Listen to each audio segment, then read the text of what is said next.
데오빌로여, 내가 먼저 쓴 글에는 무릇 예수께서 행하시며 가르치시기를 시작하심부터 그가 택하신 사도들에게 성령으로 명하시고 승천하신 날까지의 일을 기록하였노라. 그가 고난받으신 후에 또한 그들에게 확실한 많은 증거로 친히 살아계심을 나타내사 40일 동안 그들에게 보이시며 하나님 나라의 일을 말씀하시니라.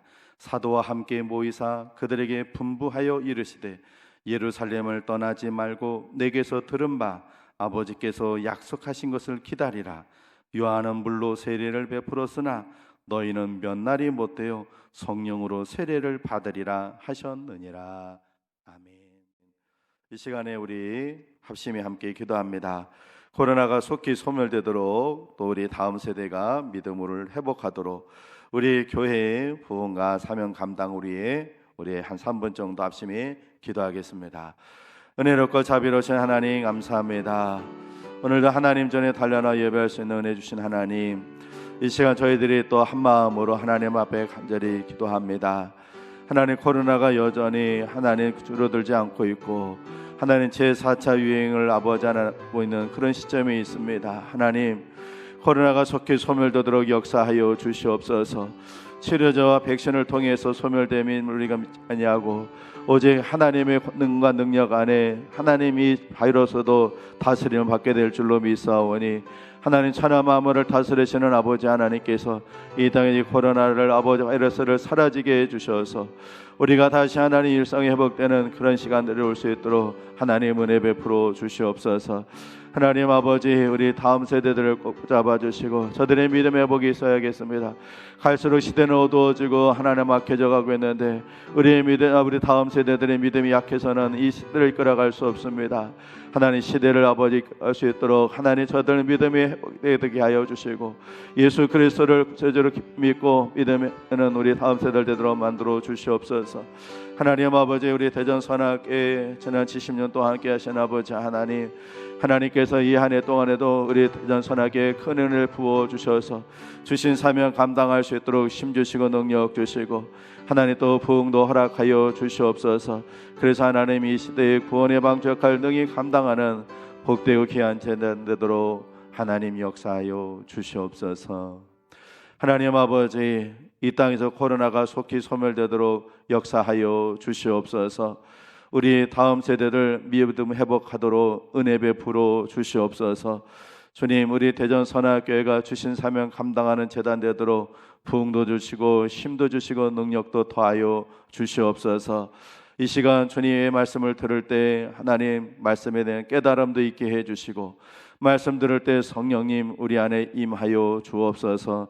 또한 말씀을 증거하는 부족한 종을 주의 도구로 이 시간도 사용하여 주옵소서.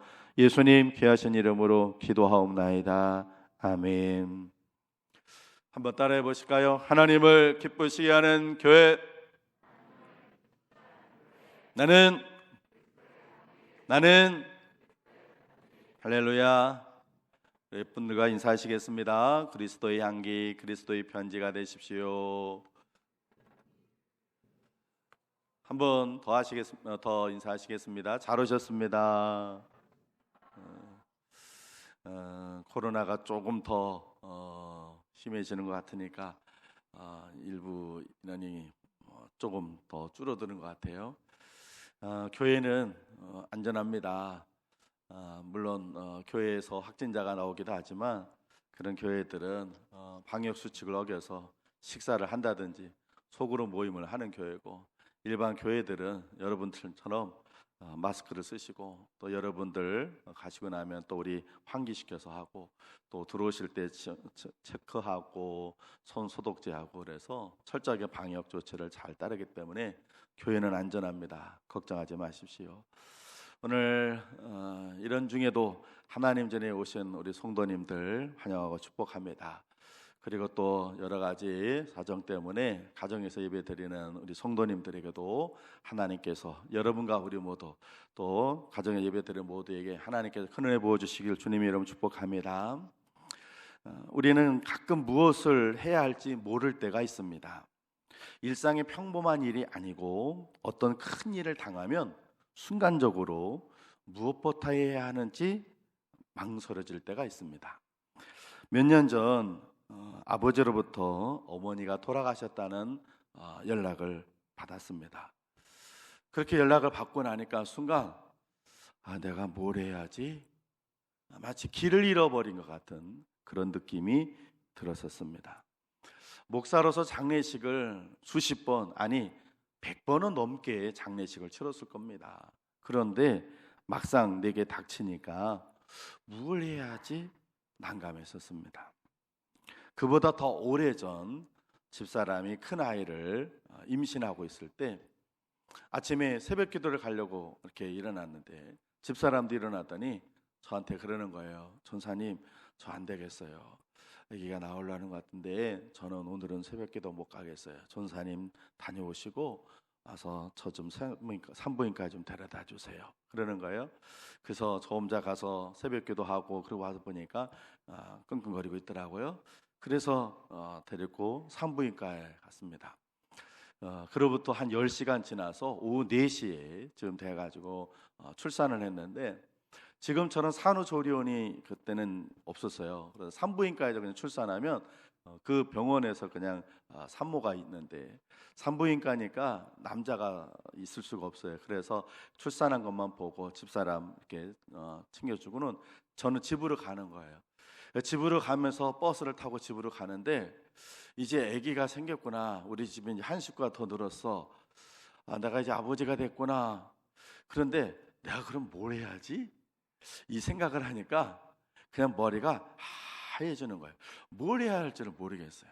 병원에 누워있는 집사람에서 뭘 해야 될지, 태어난 애를 해서 뭘 해야 될지, 내가 지금 뭘 해야 하나 하고 생각을 하는데 뭘 해야 할지 모르고 그냥 머리만 하얀 그런 경험을 한 적이 있었습니다. 2000년 전 예수님께서 십자가에서 죽으심으로 자신들의 희망도 또 삶도 끝이 났다고 생각했던 제자들에게 부활하신 주님께서 나타나셨습니다. 언제요? 지난주에 부활하신 주님께서 딱 나타나시니까 여러분 얼마나 제자들이 기뻤겠습니까? 아니 처음에는요 너무 놀라서 믿지도 못했어요. 그러다가 엠마오로 가던 두 제자가 들어와서 부활하신 예수님 부활하셨다 얘기하고 처음에 마리아가 무덤에 가가지고 예수님 살아나셨다고 말할 때 사람들은 마리아가 미쳤다고 생각했어요. 너무 예수님을 생각하고 보고 싶어서 하더니 저렇게 환상을 보고 와서 저거 헛소리하고 있다 그랬어요. 그랬는데 엠마오로 갔던 제자들이 와가지고 부활하신 예수님 목격했다고 증언을 하고 그리고 그 부활하신 예수님이 자기들 눈앞에 나타나니까 그제서야 예수님 부활하심을 믿게 되었습니다. 십자가에서 죽으셨던 예수님이 다시 살아나셨으니 다시 희망이 생기고 이제 내 삶은 끝났어라고 생각했는데 다시 인생이 시작이 된 겁니다. 그럼 이제 무엇을 해야 할까? 아마 제자들의 머리가 저처럼 머릿속이 하얗게 되었던 것 같습니다. 뭘 해야지? 예수님 부활하셨는데 그럼 내가 이제 뭘 해야지? 그리고 몰랐던 것 같아요. 그래서 무슨 일부터 해야 할지 모르는 제자들에게 예수님께서 이렇게 말씀하셨어요. 우리 오늘 본문 말씀 4절과 5절을 같이 한번 읽어보겠습니다. 4절 5절입니다. 시작. 사도와 함께 모이사 그들에게 분부하여 이르시되 예루살렘을 떠나지 말고 내게서 들은 바 아버지께서 약속하신 것을 기다리라. 요한은 물로 세례를 베풀었으나 너희는 몇 날이 못되어 성령으로 세례를 받으리라 하셨느니라. 아멘. 오늘과 다음 주에는요 부활의 첫 열매가 되신 예수님 뒤따라 저와 여러분도 영생이 허락됐는데 이 영생이 허락돼서 구원받은 백성들이 이제 무엇을 해야 하는가, 부활절 지나고 무엇을 해야 하는가를 말씀을 통해 배우도록 하겠습니다. 오늘 그 첫 번째, 다음 주 두 번째 이렇게 두 주 연속해서 말씀을 보도록 할 텐데요.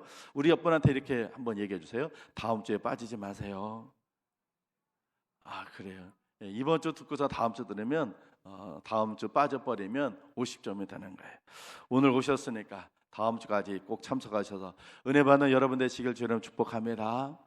오늘 말씀 4절에 보니까 예수님께서 사도와 함께 모여 그들에게 분부하여 이르시되 라서 이 분부라고 하는 말은요 바로 아랫사람에게 명령을 하는 거예요. 무슨 부탁하는 게 아니라 윗사람이 아랫사람에게 명령하는 걸 분부한다 그래요. 예수님께서 명령을 내리셨어요. 너희들 이렇게 해라. 뭐라고 하셨는가? 첫 번째는요, 예루살렘을 떠나지 말라고 하셨습니다. 예수님의 제자들과 예수님을 따르던 이들이 예수님을 떠나려 했던 것 같아요. 예수님께서 예루살렘 떠나지 말라 그랬으니까 반대로 추측해 보면 그 제자들이 어떻게 하려고 했던 거예요? 예루살렘을 떠나려고 했던 거예요. 자, 생각 한번 해보세요. 왜 예수님의 제자들, 예수님을 따르던 사람들이 왜 예루살렘을 떠나려고 했을까?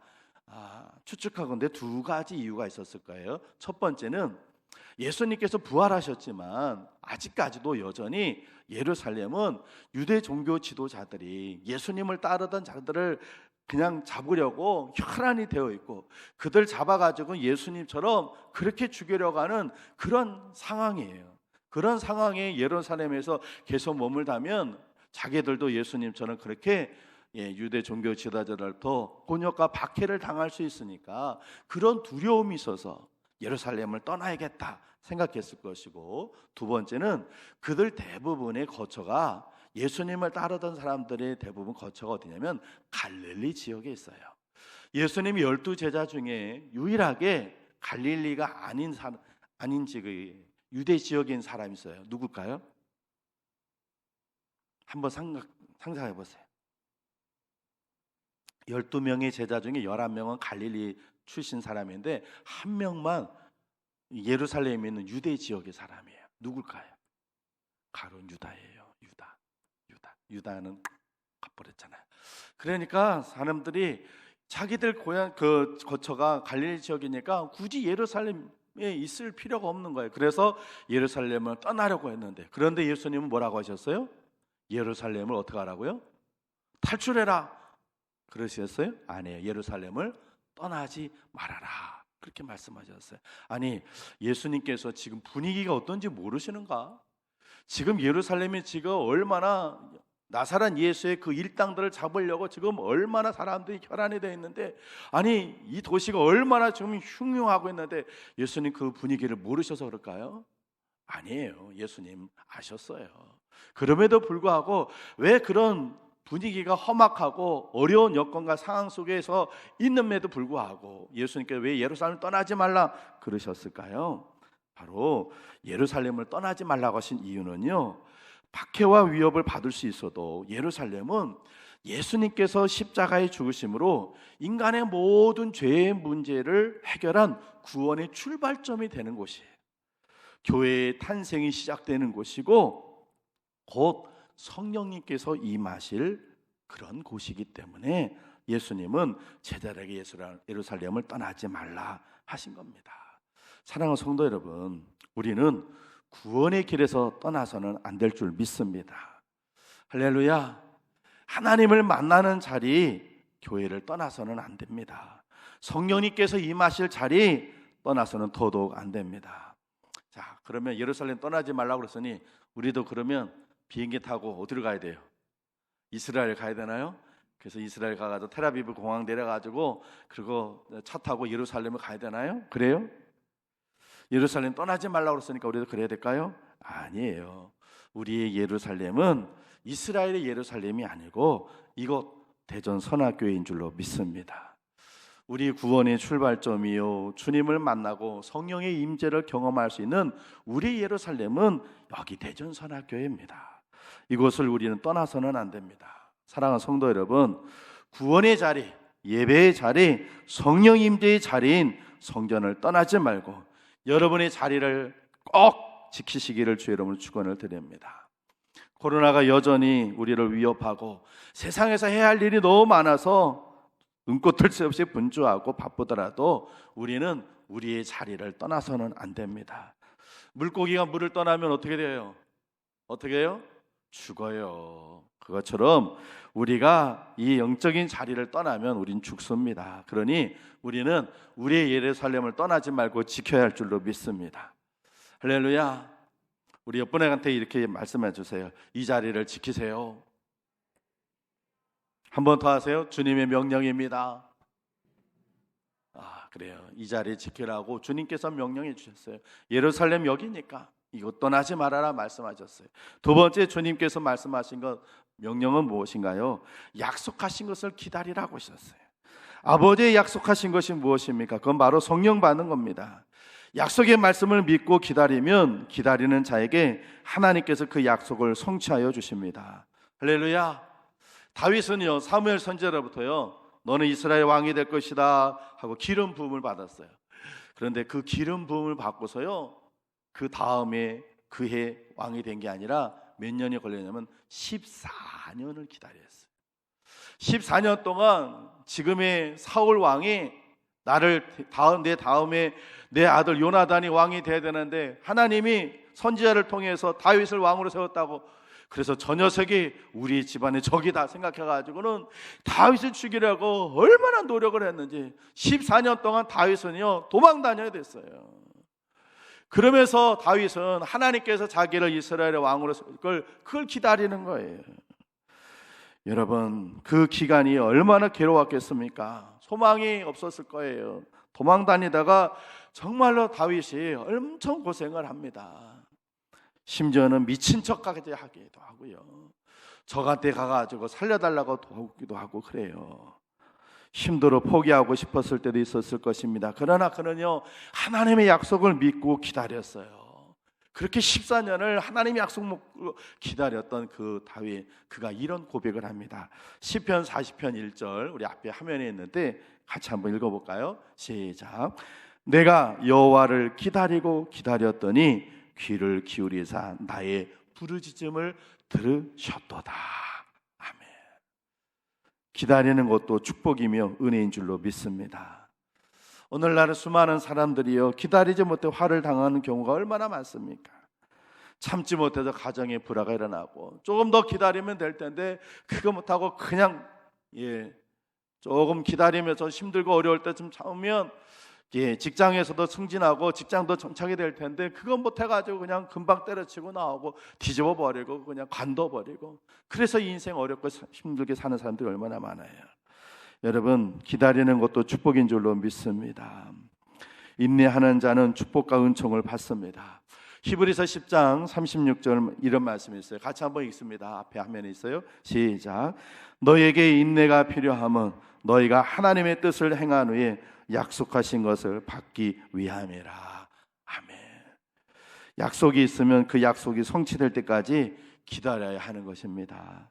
하나님의 약속과 축복은 기대하고 갈망하는 사람들에게 성취되는 줄로 믿습니다. 사랑하는 성도 여러분, 여러분은 어떻습니까? 하나님의 약속을 믿고 그 말씀대로 지금 기다리고 계십니까? 인내하고 있습니까? 감사하면서 계속해서 기도하고 있습니까? 하나님 우리에게 약속하셨습니다. 우리 성경 말씀, 이 성경 안에 두 권의 성경책이 있죠. 뭐하고 뭐가 있어요? 구약, 신약. 이 구약, 신약, 이 약이라는 말이 무슨 말이에요? 뭐예요? 약속이에요, 약속. 이 성경 말씀이 약속이에요. 하나님 우리에게 약속하셨습니다. 구약과 신약, 바로 성경 말씀을 통해 우리에게 약속하셨어요. 그래서 기독교는요 약속을 기초로 한 종교라고 말할 수 있어요. 사랑하는 성도 여러분, 제자들은 주님의 말씀대로 예루살렘을 떠나지 않고 약속하신 것을 기다렸어요. 하나님의 약속을 기다린 결과 어떤 일이 벌어졌습니까? 요엘서에 예언된 하나님의 역사를 경험하게 돼요. 우리 사도행전 2장 4절 앞에 화면에 있는데 같이 한번 읽어보겠습니다. 시작. 그들이 다 성령의 충만함을 받고 성령이 말하게 하심을 따라 다른 언어들로 말하기를 시작하니라. 아멘. 예수님께서 예루살렘 떠나지 말고 아버지께 약속하신 것을 기다려라, 그 말씀대로 기다렸던 그들 모두가 다 성령 충만을 받고 방언도 받았어요. 기다리는 사람은 하나님의 약속을 축복으로 누릴 수 있습니다. 할렐루야. 우리가 사는 시대 스피드 시대예요. 인스턴트 시대, 광속기 시대, 생각의 속도로 살기 때문에 사람들이 참지 못해요. 기다리는 걸 아주 힘들어요. 특히나 이 한국 사람들 얼마나 성격이 급해요. 저도 예외는 아닌데 한국 사람들 급한 성격에 대해서 이야기를 한 재미있는 이야기들 많이 나와 있어요. 예. 자판기 커피를 뽑으려고 그러면 어떻게 해요? 자판기 돌아가지고는 눌러놓고는 어떻게 해요? 거기 보면 자판기에 불 켜져 있거든요. 컵이 나오는 쪽에 불이 켜져가지고 이렇게, 그러면 그게 불이 꺼지면 커피가 다 쏟아졌다 그런 뜻이에요. 그때 열고 커피를 뽑으면 되는데 보통 어떻게 해요? 돈 집어넣고 누른 다음에 어떻게 해요? 거기 손부터 손집으면 먼저, 그러다가 컵은 안 내오고 뜨거운 물 쏟아져가지고 손도 대기도 하고. 기다리던 버스 오면 어떻게 해요? 예, 버스 오면 벌써 도로부터 내려. 그래가지고 버스 문 열리기 전부터 버스에다 문 손대고 막 이런 경우도 있어요. 엘리베이터 타면 어떻게 해요? 조금 있으면 엘리베이터 문이 다 항상 자동으로 닫히는데 어떻게 해요? 그거 눌러야 돼. 닫힌 버튼 눌러야 돼. 어떤 분은 그냥 3번 4번 눌러. 계속. 얼마나 급한지. 운전하다가 도로 막힐 때, 이건 저도 그래요. 막히면 어떻게 해요? 예, 안 막힌 쪽으로 가고, 거기 막히면 또 옆으로 가고. 이러지 말아야 되는데, 그런데 막 어제도 신방하는데 세종 갔다가 저쪽에 송천동 오는데 길이 얼마나 막히는지 그냥 제가 스스로 생각하기에 이렇게 난폭 운전을 하니, 아유, 어제는 제가 운전하고 왔거든요. 저도 그래요. 부끄럽죠. 에스컬레이터 타고 올라가면 어떻게 해요? 에스컬레이터 타면 그냥 가만히 계시면 그냥 올라가요. 그런데 어떻게 해요? 거기서 걸어. 에스컬레이터에서 걷는 민족은 대한민국 사람들밖에 없대요. 지하철에서 내리지도 않았는데 어떻게 해요? 타려고 그냥 막 밀고 들어오죠. 가끔 가다가 고속도로 이제 타다 보면 휴게소를 가거든요. 휴게소 가면, 도착하면 휴게소 시면 어디 가요? 화장실을 가요. 휴게소 화장실, 이렇게 고속도로 휴게소 화장실 가면 가끔 보면 아저씨들 지퍼 올리면서 나와. 아니, 거기서 그냥 볼일 보고 거기서 지퍼 올리고 나오시면 되는데 그거 그냥 집 나오는데 그냥 지퍼 올리면서 막 나와. 얼마나 성격이 급한지. 그거 진짜 지퍼 올리는 거 2초 3초면 되는데 그거 못하고 누차마차 그냥 뒤돌아서 그냥 막 나오는 거야. 얼마나 성격이 급해요. 근데 문제는 이렇게 급하다 보니까 그게 신앙적으로 와가지고 기다릴 줄 못해요. 여러분, 우리가 무엇을 이루기 위해서는 기다릴 줄 알아야 합니다. 기다리면 손해볼 것이라는 생각이 많아요. 그러나 기다려서 손해보는 것보다 기다리지 않아서 손해보는 것이 훨씬 더 많아요. 신앙 안에서는. 기다리는 것 신앙의 성숙입니다. 하나님의 약속을 믿고 기다리는 신앙이 되어서 하나님의 약속을 축복으로 누리는 여러분 되기를 주의 이름으로 축원을 드립니다. 예수님께서 하나님의 약속을 기다려라 그랬어요. 하나님이 약속하신 것을 기다릴 줄 아는 믿음의 성도 되시길 주님의 축복합니다. 마지막 세 번째로 예수님께서 하셨던 것, 우리 5절 말씀 같이 한번 읽어볼까요? 5절 시작. 요한은 물로 세례를 베풀었으나 너희는 몇 날이 못되어 성령으로 세례를 받으리라 하셨느니라. 아멘. 예수님께서 성령으로 세례를 받으리라, 이 말씀은 성령 세례 받아라 그 말씀이에요. 미국의 유명한 부흥운동가였던 찰스 피니 목사님은요 이렇게 얘기하셨어요. 죄인들이 회개하지 않는 것이 죄가 되는 것처럼 그리스도인이 성령으로 충만하지 않은 것도 죄가 된다 그랬어요. 여러분, 저와 여러분들은 구원받은 하나님의 백성입니다. 할렐루야. 그렇다면 우리는 성령 세례 받아야 합니다. 아멘이십니까? 성령 세례 받아야 돼요. 왜냐하면 성령 받지 못한 사람은요 순종하지 못해요. 성령 받지 못한 사람은요 충성하지 못해요. 성령 받지 못한 사람은요 죄를 이길 수가 없어요. 하나님 말씀대로 살 수가 없어요. 그래서 크리스찬은 누구라도 성령의 세례를 받고 성령 충만함을 받아야 합니다. 악한 마귀 사탄이 가장 무서워하는 사람은요 어떤 사람일까요? 크리스찬이라고 사탄이 다 무서워하지 않아요. 목사, 장로, 권사라는 이 직분 사단이 하나도 무서워하지 않아요. 사단은 누구를 무서워할까요? 누구를 무서워할까요? 성령 충만한 사람. 왜냐하면 성령님이 하나님이시니까. 악한 마귀와 싸워 이길 수 있는 사람은 바로 성령으로 충만한 사람인 줄로 믿습니다. 제가 정말 아주 가슴 깊이 새기고 있는 그런 말이 있는데, 이런 제가 신학교 때 들었던 부흥에 오셔서 신학대학 때 목사님께서 하셨던 게 책 정말 빛나고 있는데, 어느 한 시골 마을에 귀신이 들린 아주머니가 계셨는데, 그런데 그 마을에 교회가 작은 교회가 있었는데, 교회 목사님이 안 계시다가 교회가 작으니까 목사님이 안 계시고 있다가 대학교 신학대학교를 졸업한 전도사님이 한 명 부임하게 됐대요. 그러니까 그 동네 사람들이, 야, 이제 저 교회 전도사님이 오셨으니까, 목사님 못 오고 저 교회 작아서 전도사님 오니까, 야, 이제 저 귀신 들린 여자는 이제 끝났다, 이렇게 생각해서 교인들이 전사님이 이사 오시는 날 전사님 막 찾아갔어요. 전사님 이삿짐 막 풀이고 있는데, 전사님 신방 가야 된다. 그러니까 전사님이, 아니 아직 이삿짐도 못 내렸는데 뭘 신방부터 가냐고 그랬더니, 그게 더 급하다고 그러면서 전사님을 팍 끌고 가더래요. 그래서 끌고 간 곳이 어디냐면 귀신 들린 아주머니가 있는 그 집에 데리고 와서, 여기에 지금 귀신 들린 아주머니가 있는데 이 귀신만 쫓아내면 이 동네 이 마을에 있는 사람들 다 교회 나오니까 교회 부흥되는 건 일도 아니라고. 그러니까 전사님 기도해 주시고 귀신 쫓아내달라고 그러더라고요. 그래서 전사님이 폼을 잡고 성경 찍고 탁 그 귀신 들린 아주머니에서 탁 기도하려고 하는데, 그 귀신 들린 여인이 그 전사님을 쳐다보면서 이러더래요. 야, 너는 나보다 더한데 왜 왔냐? 이러더래요.